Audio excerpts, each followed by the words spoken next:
Bafethu ugqibile uGeneral Dumisani Khumalo testimony yakhe ku-ad-hoc committee. Sizothetha malunga nendlela kaye waquestionwa ngayo apha, but ngicela ukuqala ngendlela kavale ngayo. Umbuzile uChair wathi, General ufuna ukusixelela into yoba within i-SAPS kungenzeka into yoba bakhona abantu abanesandla okanye abanolwazi lokufa kuka-DJ Warras. Ufuna ukusixelela into yoba kunabantu ongenzeka into yoba banesandla okanye banolwazi lokufa kuka-Aman Swart. Ufuna ukusixelela into yoba kunabantu abanesandla okanye ulwazi lokufa kukaBhabitha.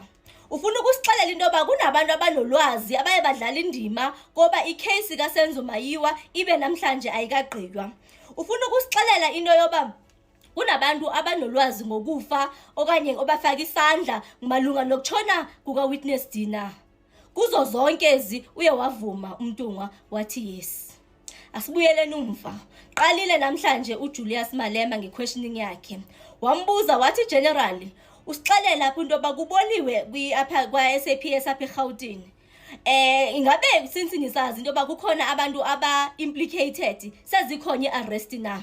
Buze into efana naleyo. Watsho wathi hayi anyone involved kwi-interference ethe yenzeka apha o involved nakwezi criminals lemigulukudu hayi umcimbi ucalanyo wecase siphezu kwabo.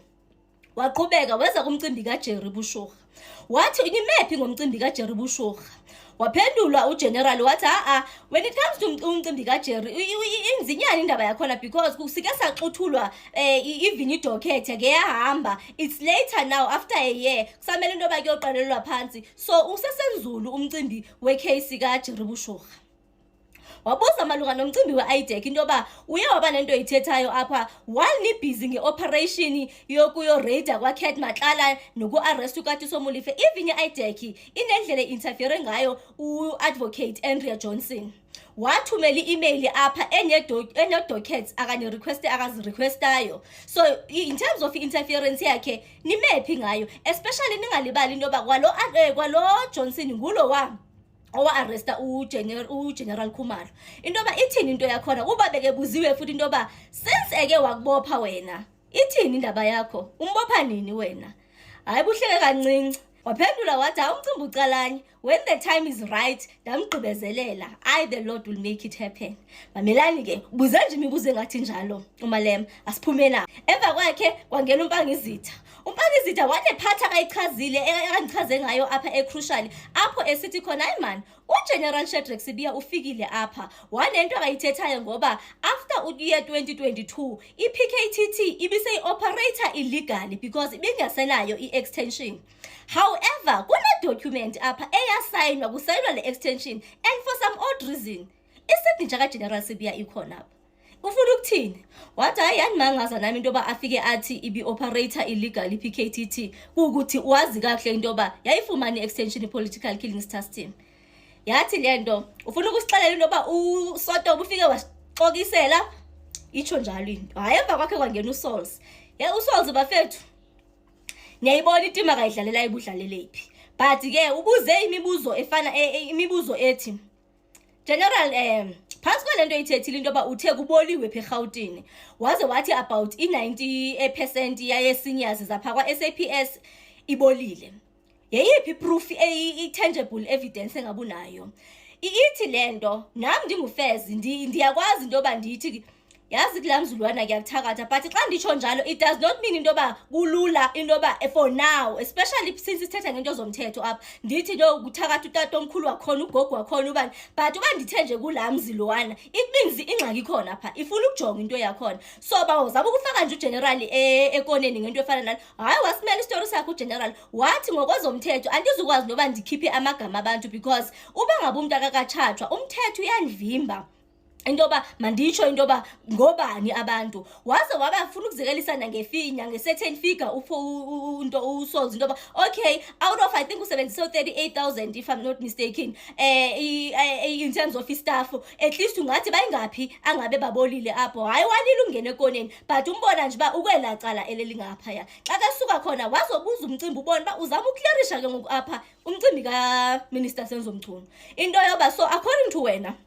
with everything that has been said ufuna ukuthi uMinister Senzo Mchunu ingabe ucorrupt na? ufuna ukusixela into yoba ingabe uminister Mchunu usebenzisana nemigulukudu na.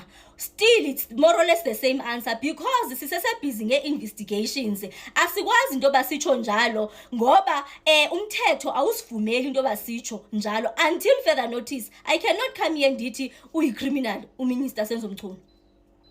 Exactly the same questions was posed the same questions, but debuza ngoGeneral Shadrack Sibiya. Yena uSwalz uyambona ngathi ufuna ukukhulula ubamba baphunyuke uminister Senzo Mchunu noShadrack Sibiya. Hayi ke uthe xa kephuma apho enye into wazama ukuthatha malunga nalo relationship yabo eka General Dumisani Khumalo, eka General Nhlanhla Mkhwanazi neka National Commission ufane Masemula. Into bingathi baqashana ngokwazana ngokuthandana, wazama nje ukubuza into engathi njalo. Hayi wasimela nje story sakhe, and nami ndingiveze ne uba ndingabasesipoliseni angeke ndenze mistake noba ngathiwa ndikwesiphi isikhundla esoba xa ndifuna into eziserious ezifuna special task force ndingazifaki members ze-political killing system. Angeke ndenze mistake yoba ndidinga uncedo, ndidinga umuntu onga-overseer certain things, ndingabacingi banganifikele engqondweni abantu abafana no-General Nhlanhla Mkhwanazi, abantu abafana no General Khumalo. So uzame nje ukufuna ubapenta ngongathi baqashana ngokwazana.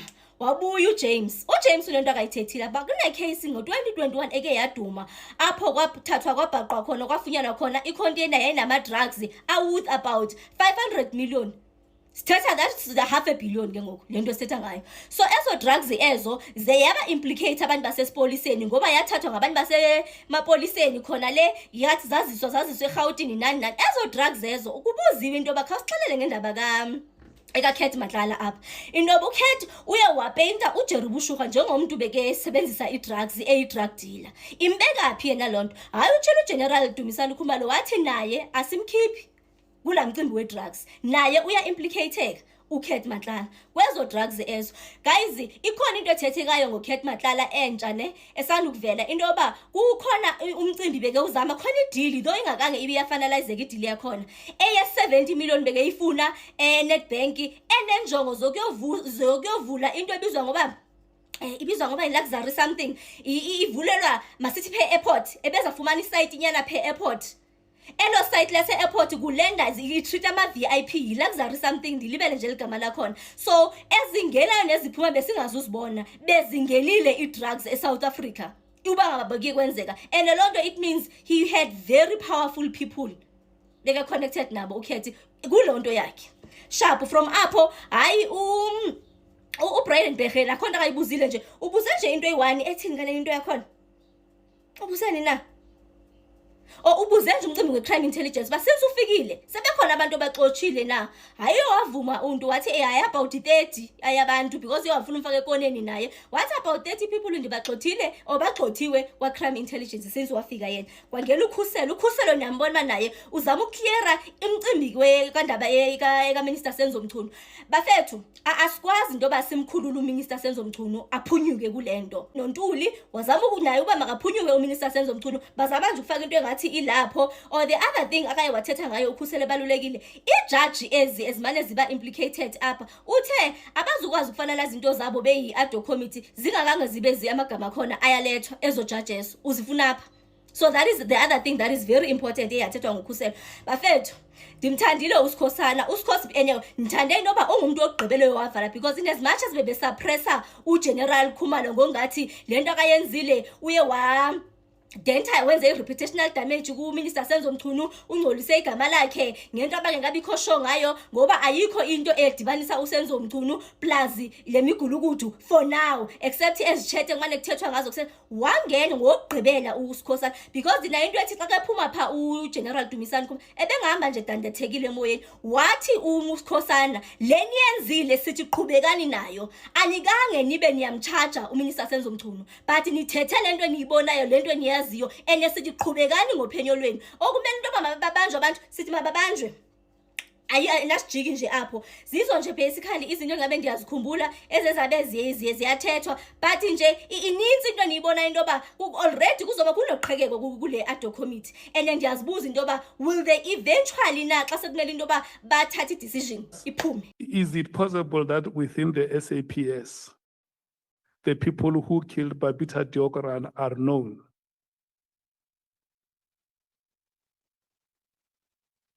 Within the SAPS, it's possible. Is it possible that the people who killed within the SAPS Yes, it's possible. or officials of the SAP, it is possible that one of the officials of the SAPS knows who killed Babita Deokaran? It's possible, Chair. And is it possible that within the SAPS, there is an official who knows the people who killed Witness D? It's possible. Is it possible that within the SAPS, there is an official who knows the people who killed DJ Waras? Very possible again, Chair. And many other victims whose names are not being mentioned. Yes. Is it possible that there could have been SAPS officials involved in the murders of those victims? Looking at the You have just mentioned the murder of Swartz, Yes. that there was an SAPS official involved. That's exactly why my response has been a yes, because I was saying, looking at our experiences, in one of the cases, I think there are about 3 or 4 cases, political related cases in KZN, we had 2 members Yeah. of the shift that was hired Like as the hitmen. case of Sindiso Makaka, Yes, where you say that the gun that was used to kill him comes from crime intelligence. it's all those experiences that makes one to respond positive on your questions, Chairperson. Okay. So my last question to you would be then to say, in the light of the picture that you have presented before us, the shenanigans that happen within the police officials themselves, and the escalating levels of crime where the onslaught against the public goes unabated. And with the seemingly state of paralysis that is there in the SAPS, because it's like it has been disabled. It can't arrest criminals, but it knows who the criminals are.